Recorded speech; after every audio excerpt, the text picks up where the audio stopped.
Your bank just sent you an urgent message. Your account has been compromised. You need to act now. Verify your information immediately or your card will be frozen. You feel your heart drop. You grab your phone. You're about to click the link. And that is exactly what they want. Bank impersonation scams are one of the fastest growing fraud categories in the country. In 2023 alone, Americans lost over $10 billion to scammers, and a significant chunk of that came from people who thought they were talking to their own bank. Not strangers on the internet, their bank, the one they have trusted for years. These scams are not clumsy. They are not full of typos and broken English anymore. They are slick, they are targeted, and they are designed by people who study human psychology for a living. By the time you realize something was wrong, the money is already gone, and so is your sense of security. So before that message arrives, and statistically it will, you need to know exactly how this works. Here are 8 ways scammers pretend to be your bank. Number 1, the fake fraud alert text. It starts with a text message. It looks official. It might say something like, Chase Bank fraud alert. Unusual activity detected on your account ending in 4782. Did you authorize a $934 purchase in Miami? Reply yes or no. You did not make that purchase. You reply no. Within seconds, a phone number calls you back. The caller ID shows your bank's name. The voice is calm, professional, and speaks exactly like a customer service agent. They explain there has been suspicious activity, and they need to verify your identity before they can protect your account. They ask for your debit card number, your PIN, your online banking password, and sometimes your social security number, just to confirm. This is called smishing combined with vishing, SMS phishing followed up with a voice call. The fake caller ID is called spoofing, and it is completely free and legal for scammers to do in most countries. Anyone can type in any number they want as the outgoing caller ID. That 1-800 number that looks like it is from your bank? A scammer typed it in 5 minutes ago. The reason this works so well is the setup. The text creates panic. The quick callback creates urgency. The professional voice creates trust. And before your rational brain can catch up, your emotional brain has already handed over your information. What you should know. Real banks never ask for your full card number, PIN, or password over the phone. If you get a fraud alert text, hang up on any follow-up call and dial the number on the back of your physical card instead. Number 2, the copycat website. You get an email that looks like it is from your bank. The logo is perfect. The fonts are right. Even the color is correct. There is a button that says, Secure your account, and you click it. The website that loads looks exactly like your bank's homepage. The URL even starts with something close, like bankofamerilalca.com instead of bankofamerica.com. Notice the lowercase l replaced with the number 1. Most people never see it. You type in your username and password. You might even enter your one-time verification code when the site prompts for it. Then the page gives you an error. It says try again later. You figure it is just a glitch and move on with your day. In the background, a scammer just received your login credentials and is already draining your account. These copycat websites are called phishing pages. They can be built in under an hour using free templates. Some of them are so accurate that even bank employees have been temporarily fooled. Security researchers have found phishing sites that mimic Bank of America, Wells Fargo, Chase, and hundreds of regional credit unions, all active, all collecting victims every day. The scariest part? Some of these fake sites even have SSL certificates, meaning your browser shows the little padlock icon that most people associate with safety. The padlock means the connection is encrypted. It does not mean the website is legitimate. What you should know. Never click a link in an email to access your bank. Always type your bank's URL directly into your browser. And bookmark the real one so you never have to guess. Number 3. The "Your account is frozen" phone call. The phone rings. An automated voice tells you that your bank account has been temporarily frozen due to suspicious activity. To unlock it, press 1 to speak with a fraud specialist. You press 1. A human picks up. They already know your name.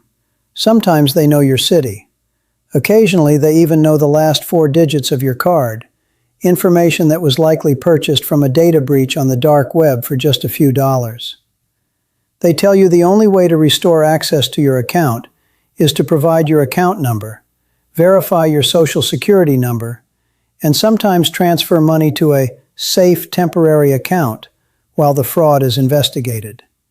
That temporary account belongs to the scammer. This particular scam is incredibly effective because it creates a false emergency. Your account is frozen. You cannot buy groceries. You cannot pay rent. You need to fix this right now. The emotional pressure is overwhelming, and it is designed to be. Former FBI investigators have noted that this type of scam disproportionately targets people over 60, not because older people are less intelligent, but because they are more likely to have savings, more likely to answer phone calls from unknown numbers, and more likely to trust authority figures, including people who claim to represent banks.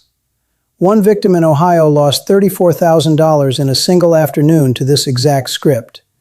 She said the man on the phone sounded so calm and so certain that it never even occurred to her to question whether he was real.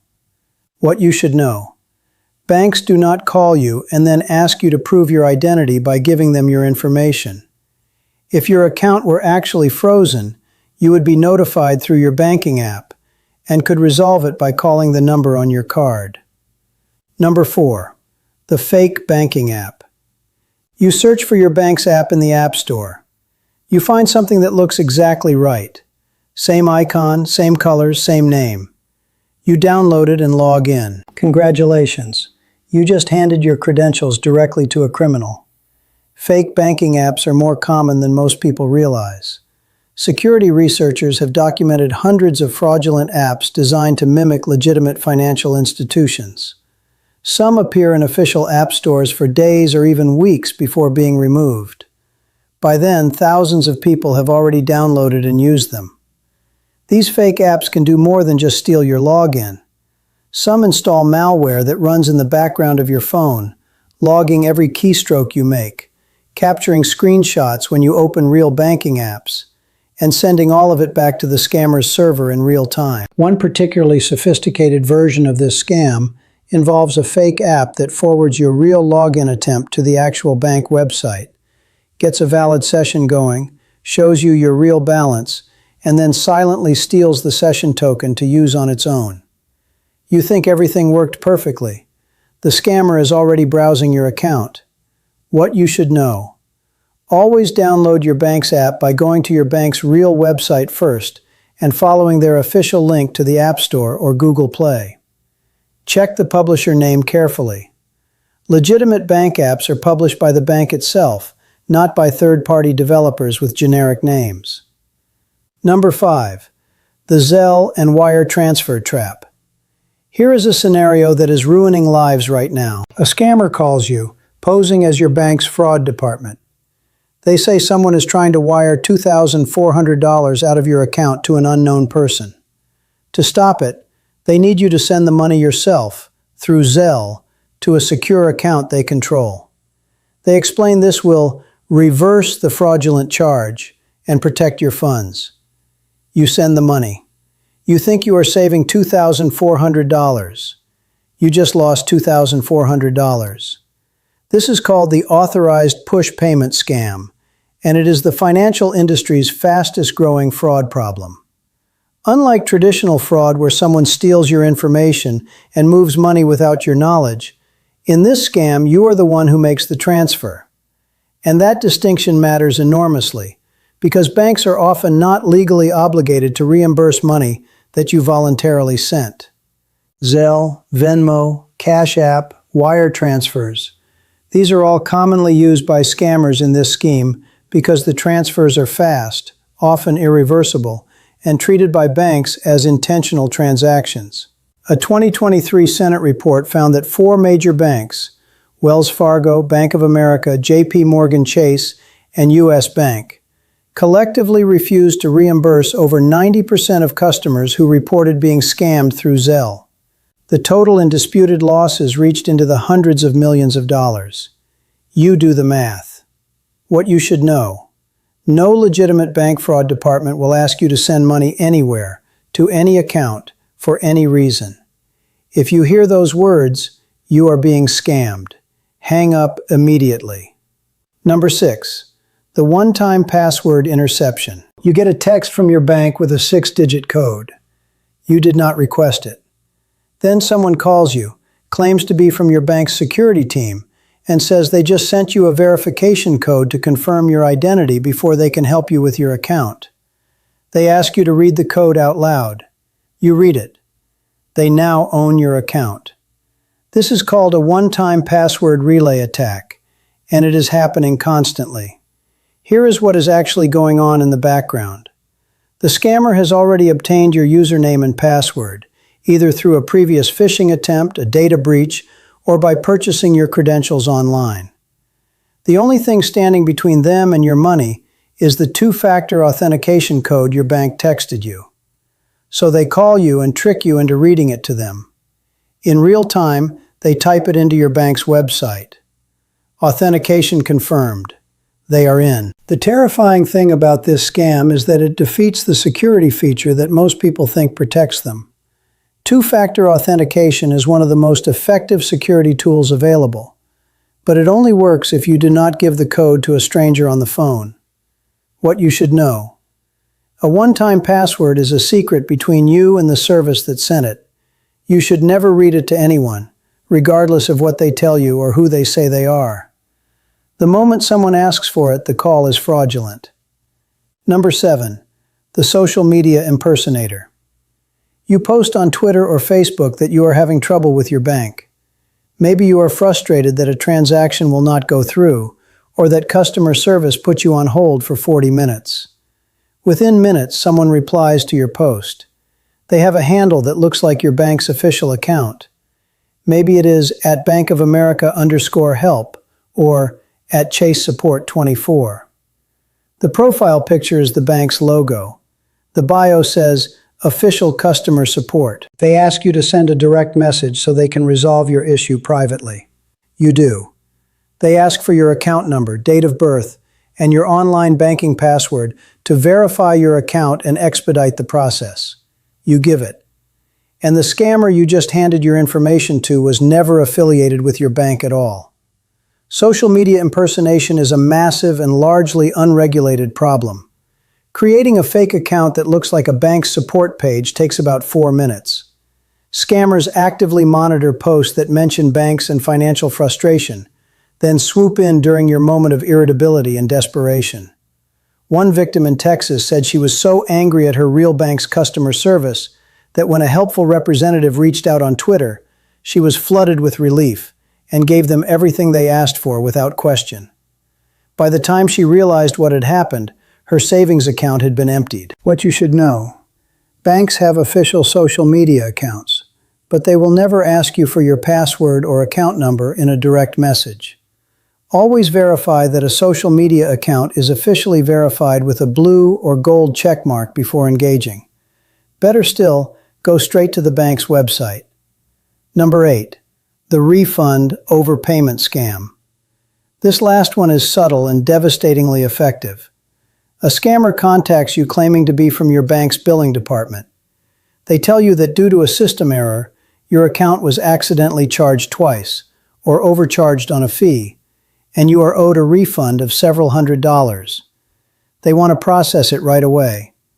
They ask you to download a remote access app like AnyDesk or TeamViewer so they can securely transfer the funds to your account. You allow them access to your screen. They open your online banking dashboard. They appear to transfer the refund amount. Your balance goes up. They tell you to scroll down and check it. It went up exactly the amount they said. But here is what they actually did. They used your online banking's transfer function to move money from your savings account to your checking account. your own money. They just changed the visual display so it looks like the balance went up from an external source. Then they tell you there was an error, and they accidentally sent too much. Could you please send back the difference via gift card or wire transfer? You send what you think is their excess money. You are sending your own money to a criminal. This scam is called the remote access refund trap, and it works because it is almost impossible to believe that your own bank balance is lying to you. But your balance is not lying. You are just not seeing the full picture in real time. Remote access fraud losses totaled over $300 million in a single year, according to the FTC, and the numbers are climbing. Senior citizens are the most common targets, but not the only ones. These scammers have successfully run this scheme on business owners, teachers, healthcare workers, and even technology professionals. What you should know. Legitimate financial institutions do not process refunds through remote desktop software. Never give anyone remote access to your computer for financial purposes. Ever. So what does all of this add up to? 8 methods. One common thread. Every single one of these scams relies on the same mechanism. Urgency plus authority plus trust. They create a problem. Your account is frozen. You are overcharged. There is suspicious activity. They present themselves as the solution. We are your bank. We are here to help. And they push you to act fast before your rational mind can pump the brakes. Because the moment you slow down and think, the scam falls apart. The moment you hang up and call the number on the back of your card, the illusion disappears. The moment you refuse to send a one-time code or share your password, you walk away completely safe. The banks themselves will not always protect you. Regulations are still catching up. Reimbursement policies are inconsistent. And scammers know all of this. You are the last line of defense. Not the app, not the fraud department, you. So the next time something feels urgent, the next time someone is pushing you to act before you have time to think, the next time you get a text or call or message that creates a knot in your stomach, pause. That knot is your instinct telling you something is wrong. Listen to it. Your bank will never punish you for taking an extra 5 minutes to verify who you are talking to. But a scammer will be counting on you not to. Stay skeptical. Stay slow. And share this with someone who needs to hear it before they learn it the hard way.